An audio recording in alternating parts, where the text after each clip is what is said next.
देख रहे हैं, अन्याय सहन कर रहे हैं, ये अच्छी बात नहीं है। और जो यह आपका बेटा दुर्योधन है ना, ये कैंसर का रोग है भैया, इसको आप घर से हटा दें।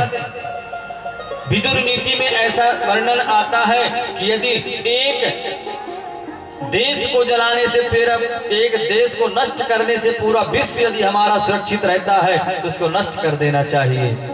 एक देश में एक प्रदेश को नष्ट करने से पूरा देश सुरक्षित रहता है तो उस प्रदेश को नष्ट कर देना चाहिए। और एक प्रदेश में एक जिला को नष्ट करने से यदि पूरा प्रदेश सुरक्षित रहता है उसको नष्ट कर देना चाहिए। और एक जिले में एक पंचायत को खत्म करने में यदि पूरा हमारा जिला सुरक्षित रहता है उसको खत्म कर देना चाहिए।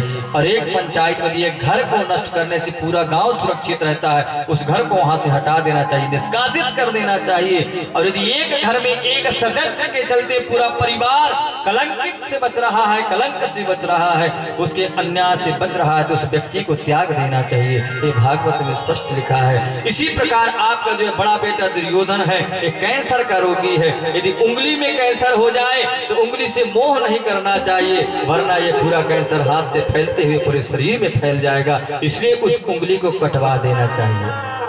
यदि हम उंगली से प्रेम करेंगे तो कैंसर पूरे शरीर में फैल जाएगा। इसलिए भैया मैं आपसे इतना ही कहूंगा कि आपका यह जो बेटा है ये आपके पूरे कुल को नष्ट करवा देगा, इसलिए इसे त्याग दो। इतने में वह दुर्योधन आ जाता है, बोला अरे विदुर दासी पुत्र, तुम्हारी हिम्मत कैसे हुई कि मेरे प्रति मेरे पिता को भड़का रहे हो तुम? जाओ, आज के बाद हम तुम्हें अपने नगर से निकाला करते हैं, तुम मेरे नगर से बाहर हो जाओ। विदुर जी बोले अरे तुम्हारा नगर क्या, मैं तुम्हारे घर से सबसे निकल जाऊंगा। विदुर जी जाने लग गए तो अपने धनुष बाण को उनके घर के दरवाजे पर रख दिया। परीक्षित जी पूछ बैठे, बोले अरे गुरुदेव यह बताएं कि यह धनुष बाण को द्वार पर क्यों रखा? बोले विदुर जी बताना चाहते हैं महाराज कि ये तुम मत समझना कि मैं तुम्हारे पार्टी से जाकर पांडव की तरफ मिल जाऊंगा, मैं दर बदलू नहीं हूँ, मैं तो छोड़कर ही जा रहा हूँ। और विदुर जी महाराज उस नगर को छोड़कर, हस्तिनापुर को छोड़कर, और एक जंगल में वही गांव के बगल से कदली का वन था जहां पर केले के बहुत सारे पेड़ थे, उस जंगल में जाकर एक सुंदर सा एक कुटिया बनाकर रहने लगे। आज हमारे द्वारिकाधीश शांति दूत बनकर हस्तिनापुर आ रहे हैं। पूरे हस्तिनापुर को दुल्हन की तरह सजाया गया है।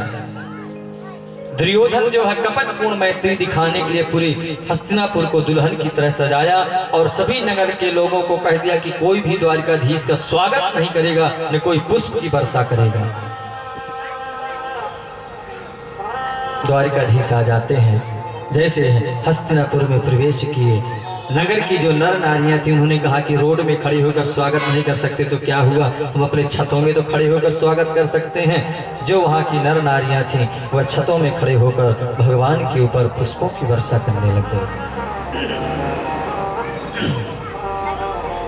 महाराज द्वारिकाधीश धीरे धीरे बढ़ रहे, लाखों लोग उनकी वंदना कर रहे हैं, प्रणाम कर रहे हैं, जय जयकार कर रहे हैं, लेकिन हमारे द्वारिकाधीश की एक ही दृष्टि घूम रही है। भगवान देख रहे हैं कि हमारा वह विदुर काका कहाँ है, विदुर जी हैं कहाँ। और देखते देखते जैसे देखते हैं कि एक कोने में एक दीवार के सहारे विदुर और विदुरानी खड़ी हैं। भगवान ने हाथ हिला दिया, अरे चिंता मत करो, हम तुम्हारे यहाँ जरूर आएंगे। विदुर जी आंखों में आंसू आ गए, पत्नी से बोलो देखो देवी, हम नहीं देख पाए तो क्या हुआ, हमें द्वारिकाधीश तो देख लिया। हमारी भी ऐसी मानसिकता होनी चाहिए। मंदिर जाएं, मंदिर में यदि भीड़ है, धक्का मुक्की हो रही है तो लोगों को डांटो मत। आपके मंदिर जाने से आप रोज दर्शन करिए, इससे विशेष कोई फायदा नहीं होने वाला। लेकिन यदि भगवान यदि आपको किसी तरह से एक बार देख लिए तो फिर आपका जीवन धन्य हो जाएगा। तो कोशिश करें, आप मंदिर चले गए, आपकी हाजिरी लग गई, भगवान ने आपको देख लिया, वहीं से वापिस हो जाओ। विदुर जी आज बहुत खुश हुए और भगवान जाते हैं। हस्तिनापुर रंगमंच बना हुआ है, सुंदर स्वर्ण जड़ित हीरे जवाहरातों से बना हुआ मंच, उसमें द्वारकाधीश को बैठाया गया। द्वारिकाधीश आज मंच शुरू हुआ। जैसे शुरू हुआ द्वारिकाधीश बोले, अरे दुर्योधन, हम तुम्हें यह नहीं कहते कि तुम पांडवों को सब कुछ दे दो। पांडव इतने संतोषी हैं, केवल उन्हें 5 गांव दे दो, उसमें से वह संतोष कर जाएंगे। वहीं पर दुर्योधन बैठा था, दिल मिलाकर उठ गया। सुचक्रे नैव दास्यामि बिना युद्धेन केशवः। आप क्या बात करते हैं द्वारिकाधीश, बिना युद्ध के मैं सुई के नोक बराबर भी नहीं दूंगा। भगवान बोले, अरे दुर्योधन, अभी तुमने युद्ध को नानी की कहानी में सुना होगा, युद्ध को देखे नहीं हो। जब युद्ध होता है ना, लाखों माताएं विधवा हो जाती हैं, करोड़ों बच्चे अनाथ हो जाते हैं, युद्ध का परिणाम होता है। अभी तुम क्या बात करते हो? फिर दुर्योधन बोला, अरे कन्हैया गुस्सा क्यों करते हो? तो मेरी आदत है शुरू से ऐसा कहने की। चलो, मेरी माँ गांधारी ने आज अपने हाथों से 56 भोग बनाया है आपको खिलाने के लिए। भगवान बोले, दुर्योधन, भोजन 2 ही स्थिति में होता है,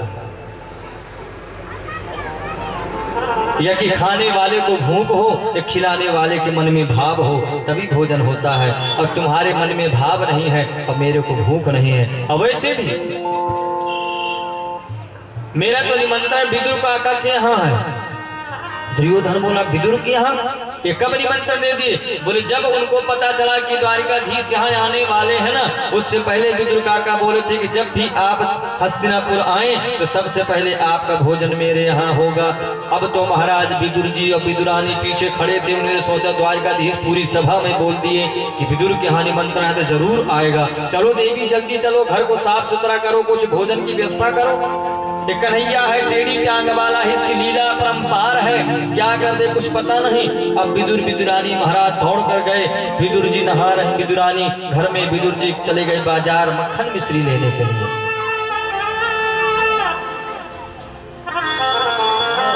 इधर भगवान जाते हैं। देखें, हम लोग मंदिर जाते हैं ना, तो मंदिर में ऐसी जगह चप्पल उतारते हैं कि भगवान के भी दर्शन होते रहे, चप्पल के भी दर्शन होते रहे।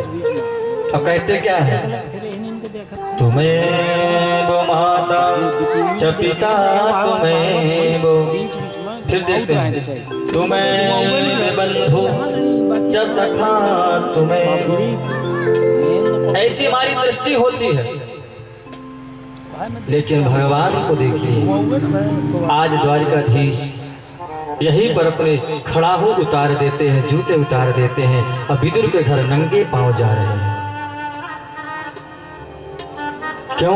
बोले, भगवान के लिए भक्त का जो घर होता है मंदिर से भी बढ़कर होता है। तो भगवान जब भक्त के यहाँ जाते हैं, बिना पैर, बिना खड़ा हूं, बिना जूते चप्पल के जाते हैं। भगवान द्वारिकाधीश जा रहे हैं। इधर जैसे जाते जाते पहुंचे, विदुरानी नहा रही थी। भगवान द्वारिकाधीश पहुंचे, सागर को खटखटाया, बोले, अरे काकी जी खोलो।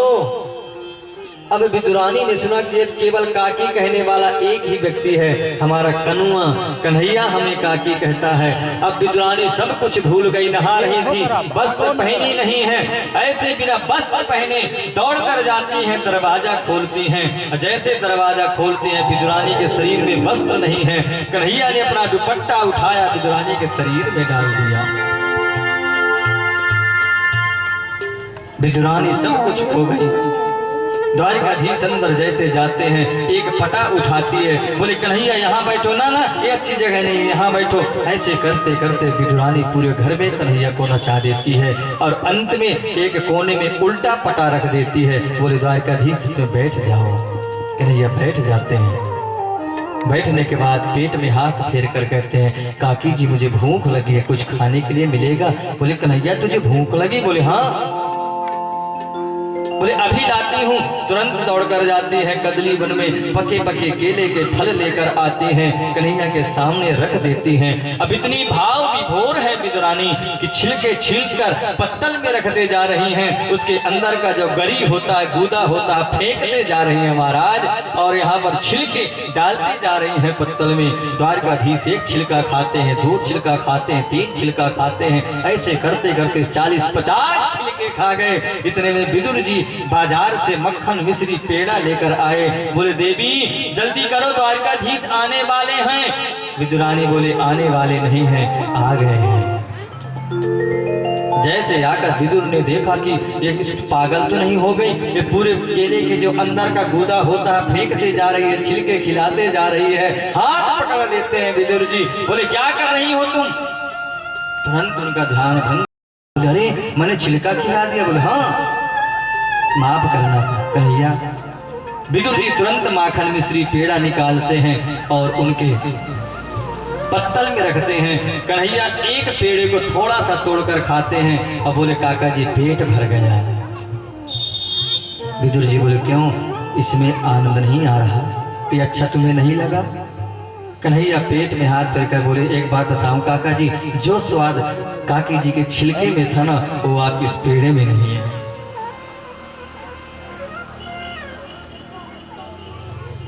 भगवान से एक बार भक्त ने पूछा, बोले प्रभु आप तो संसार में आपको 56 भोग लगते हैं, बहुत सारे भोग लगते हैं, आपको सबसे ज्यादा आनंद कहाँ पर आया? तो भगवान बोलते हैं करे हमें 2 ही जगह केवल आनंद आया है। एक बार जब शिवरी के यहाँ शिवरी अपने द्वारा चक चक कर हमें बेर खिला रही थी उस समय, और आज जब विदुरानी छिलके खिलाई उस समय। इसके अलावा संसार में 2 जगह के अलावा हमें कहीं भोजन करने में आनंद आया ही। इतने कृपालु कन्हैया। सबसे ऊंची प्रेम सगाई, सबसे ऊंची प्रेम सगाई, सबसे ऊंची प्रेम सगाई, सबसे ऊंची प्रेम सगाई, सबसे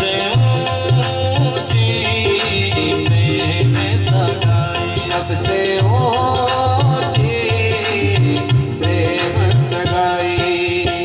दुर्योधन के मेवा त्यागे, दुर्योधन के मेवा त्यागे, दुर्योधन के मेवा त्यागे, दुर्योधन के मेवा त्यागे।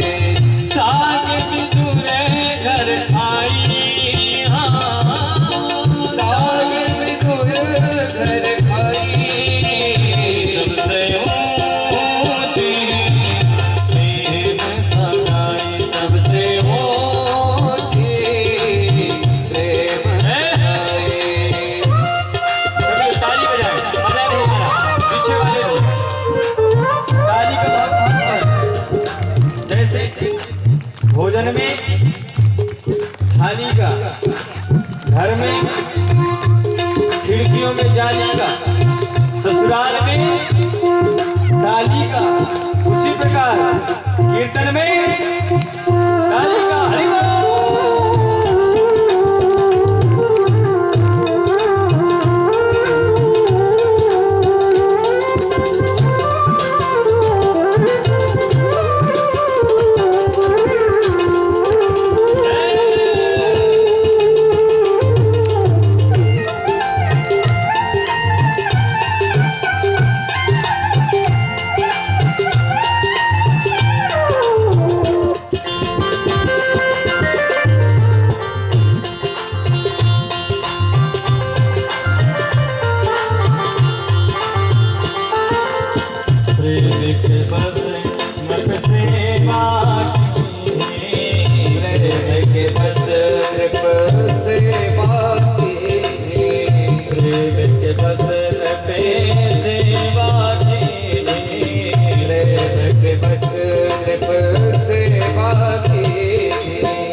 अर्जुन